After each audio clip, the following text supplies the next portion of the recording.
ये कहानी है पृथ्वीराज चौहान और संयोगिता की प्रेम कहानी।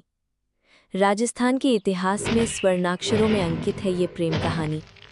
12वीं सदी के उत्तरार्ध में पृथ्वीराज चौहान दिल्ली के प्रबल शासक हुए। वहीं संयोगिता कन्नौज के राजा जयचंद की बेटी थी।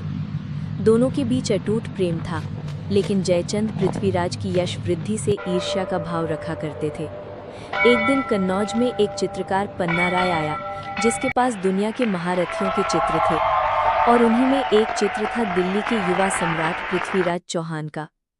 जब कन्नौज की लड़कियों ने पृथ्वीराज के चित्र को देखा तो वे देखते ही रह गईं। सभी युवतियां उनकी सुंदरता का बखान करते नहीं थक रही थीं। पृथ्वीराज के तारीफ की ये बातें संयोगिता के कानों तक पहुंची, और वो पृथ्वीराज के उस चित्र को देखने के लिए लहलायित हो उठी। संयोगिता अपनी सहेलियों के साथ उस चित्रकार के पास पहुंची और चित्र दिखाने को कहा। चित्र देख पहली ही नज़र में संयोगिता को पृथ्वीराज से प्यार हो गया, और वो अपना सर्वस्व पृथ्वीराज को दे दिया। मन ही मन वो उनको प्यार करने लगी। लेकिन दोनों का मिलन इतना सहज न था। महाराज जयचंद और पृथ्वीराज चौहान में कट्टर दुश्मनी थी। इधर चित्रकार ने दिल्ली पहुंचकर पृथ्वीराज से भेंट की और संयोगिता का एक चित्र बनाकर उन्हें दिखाया, जिसे देखकर पृथ्वीराज के मन में भी संयोगिता के लिए प्रेम उमड़ पड़ा।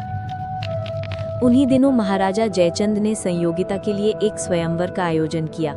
इसमें विभिन्न राज्यों के राजकुमारों और महाराजाओं को आमंत्रित किया, लेकिन ईर्ष्यावश पृथ्वीराज को इस स्वयंवर के लिए आमंत्रण नहीं भेजा। राजकुमारी के पिता ने पृथ्वीराज चौहान का अपमान करने के उद्देश्य से स्वयंवर में उनकी एक मूर्ति को द्वारपाल की जगह खड़ा कर दिया। राजकुमारी संयोगिता जब वरमाला लिए सभा में आई तो उन्हें अपने पसंद का वर पृथ्वीराज चौहान कहीं नजर नहीं आए।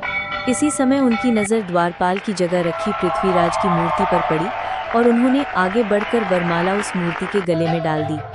वास्तव में जिस समय राजकुमारी ने मूर्ति में वरमाला डालना चाहा, ठीक उसी समय पृथ्वीराज स्वयं आकर खड़े हो गए और माला उनके गले में पड़ गई। संयोगिता द्वारा पृथ्वीराज के गले में वरमाला डालते देख पिता जयचंद आग बबूला हो गए। वो तलवार लेकर संयोगिता को मारने के लिए आगे आए, लेकिन इससे पहले कि वो संयोगिता तक पहुंचे, पृथ्वीराज संयोगिता को अपने साथ लेकर वहां से निकल पड़े। स्वयंवर से राजकुमारी के उठाने के बाद पृथ्वीराज दिल्ली के लिए रवाना हो गए। आगे जयचंद ने पृथ्वीराज से बदला लेने के उद्देश्य से मोहम्मद घोरी से मित्रता की और दिल्ली पर आक्रमण कर दिया। पृथ्वीराज ने मोहम्मद घोरी को 16 बार परास्त किया, लेकिन पृथ्वीराज चौहान ने सहृदयता का परिचय देते हुए मोहम्मद घोरी को हर बार जीवित छोड़ दिया। राजा जयचंद ने गद्दारी करते हुए मोहम्मद घोरी को सैन्य मदद